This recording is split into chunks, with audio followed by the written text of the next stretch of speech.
Welcome to the Our Talk Show with me, Shinta Julita, as moderator. Today, I want to raise up to you topic about illegal logging. Here, I have two people to explain the topic for us: the news anchor, Miss Desty Adelia Putri, and the source person, Miss Nisa Yuniati. And here we have the audience. Thank you so much for being here. Let me begin by saying that the reason for our conversation is because we are worried about the various actions that result in illegal logging, which has potential to harm the ecosystem and all living creatures. The news anchor will read us some news regarding illegal logging before the source person delivers the material. So, welcome our news anchor, Miss Desty Adelia Putri. Hello, Miss Desty. How are you? I'm very well, thank you. Okay, so good. For the time efficiency, I'd require Miss Desty to share with us some news regarding illegal logging. I give her the floor.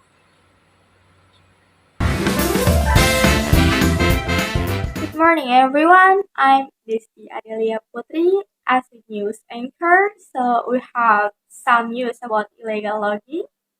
Let's look it in a full. Village head in Bone becomes a suspect for logging trees in production forest. In Bone, Rapa village head, Busra bin Malu, in the border Gensi, South Sulawesi, has been detained after being named a suspect in a case of illegal logging or unauthorized forest clearing. A tree filler, Haryanto, was also arrested in connection with the case. The Bone District Prosecutor's Office detained both suspects for the next 20 days. They seized evidence including 463 logs of acacia medium and whitex capacious, one machete, and one rolled up measuring tape. Illegal logging in Sarikuning Forest, Jembrana disturbed a resident. In Jembrana, illegal logging in the protected forest of Banjir Sarikuning, Malaya Village, Malaya District, Jembrana, Bali, has recently been on the rise. Residents are concerned because the authorities are perceived to turn a blind eye to the logging activity. The perpetrators are suspected to be from neighboring villages, and there are worries that this activity may lead to drought. The village chief of Tukadaya, Imade Budi Utama, confirmed the occurrence of illegal logging. He admitted coordinating multiple times with the forestry department. But illegal logging continues to persist. While the technical implementation unit for the West Bali Forest Management Area, Agus Sugianto, states that he hasn't heard about the logging in the protected forest, but mentioned that he will promptly verify the information. Originating from an accident illegal logging case uncovered in Trenggalek. In Trenggalek, suspected illegal logging activities by a group of people in the forest of Trenggalek result in the death of one person.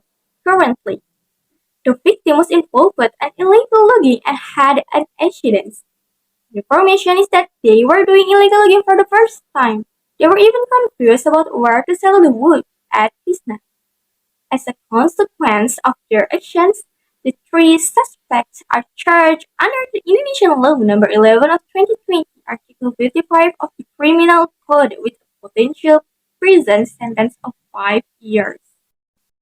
BPDB floods in Lebak due to illegal logging.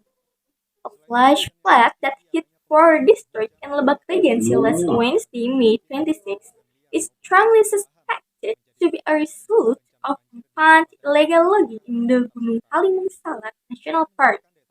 Deforestation and high rainfall have led to a reduced ability of the soil to absorb rainwater.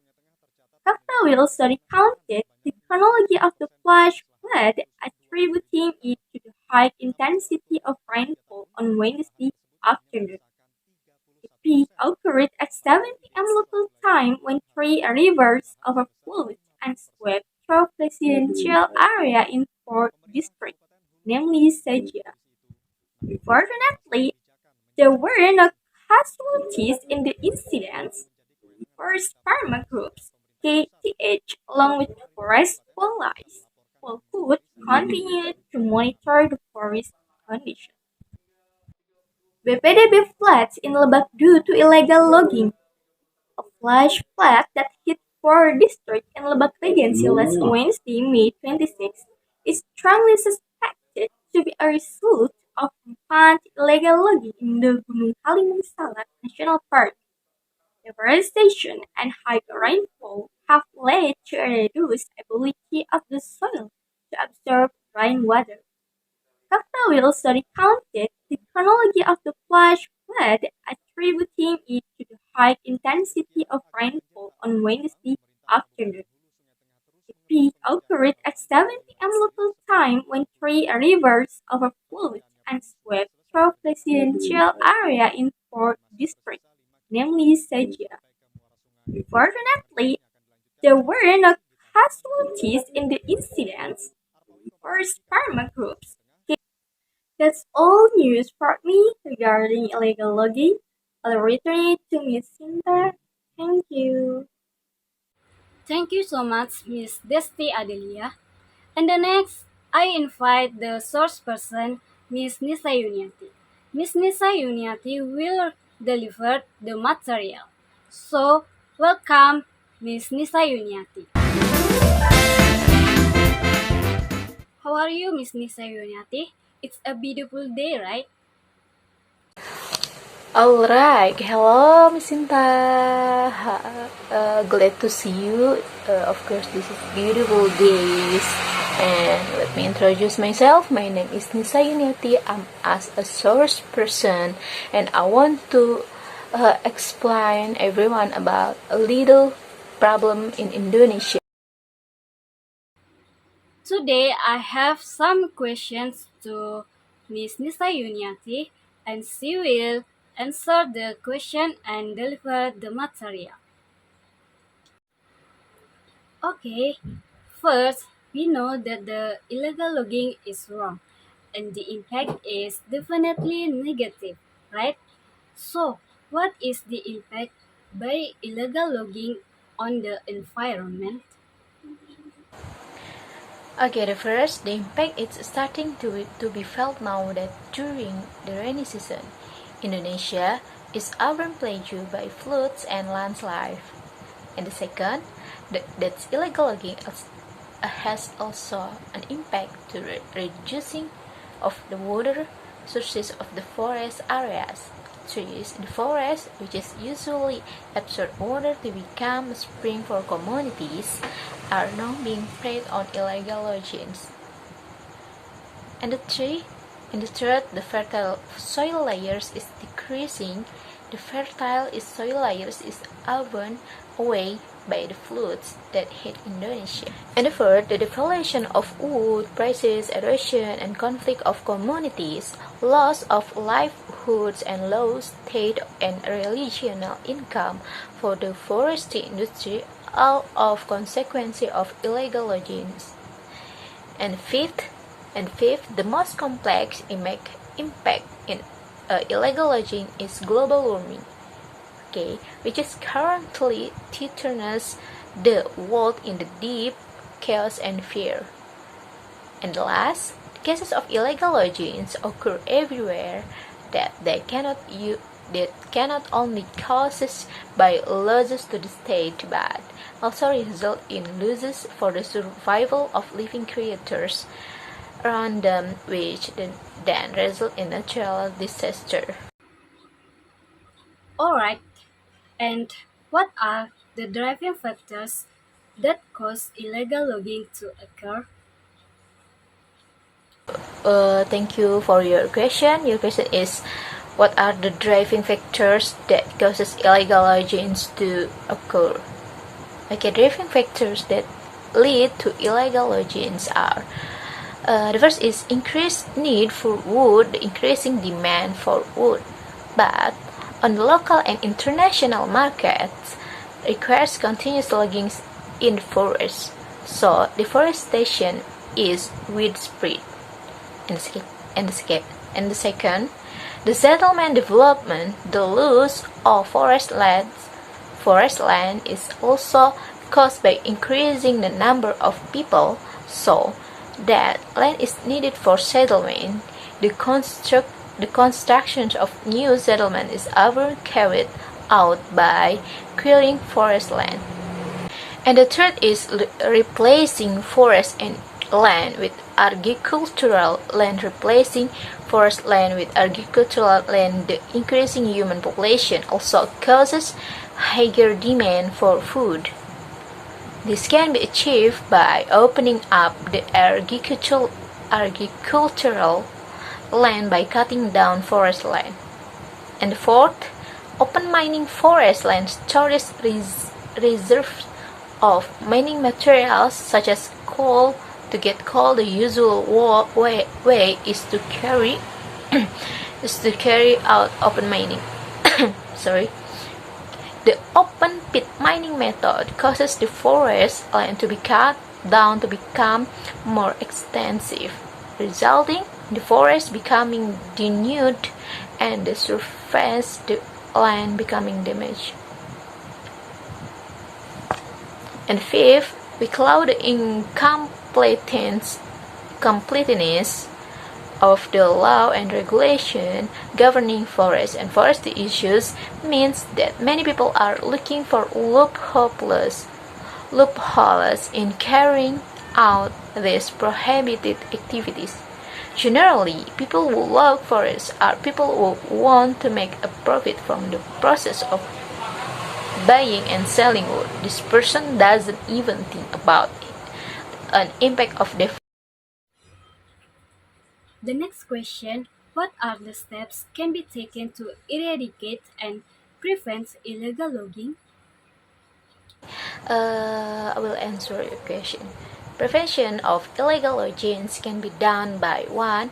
Regular field patrols in forest areas must be carried out to prevent various forestry crimes, especially encroachment and deforestation, timber theft in the forest area.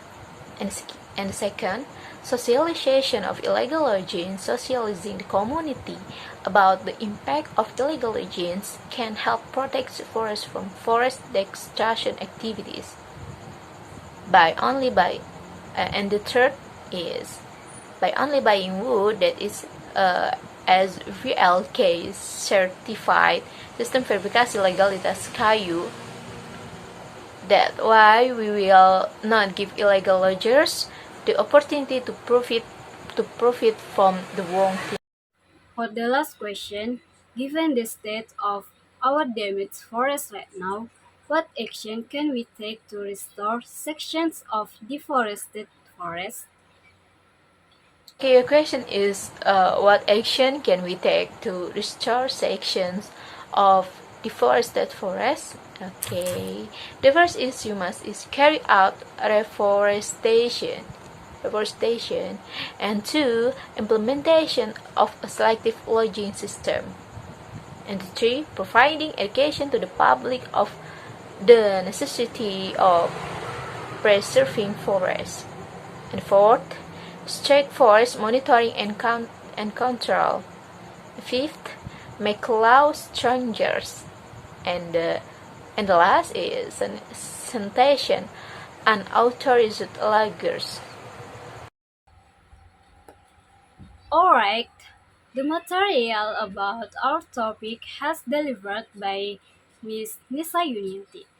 Thank you so much, Miss Nisa Yuniati. Now, this talk show is coming to the end.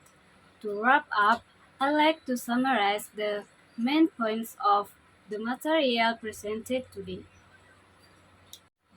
Illegal logging has very negative impact on forests and the environment, which can be result in floods, erosion, landslides, reduced water resources, and the extinction of flora and fauna.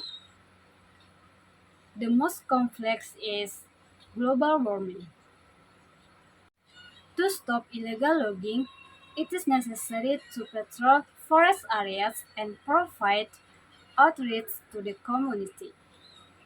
To repair deforested forests, we need to carry out reforestation, selective logging systems, law enforcement, and sanctions against illegal loggers.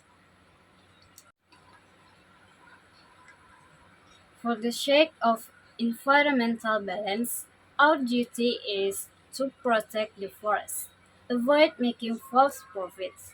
With that, it will save us and our generation. Hopefully, what is presented today can be useful for all of us. Thank you to Miss Desty, Adelia, and Miss Nisa Yuniati. And also, thank you so much for Miss Siti Nurani and all the audience.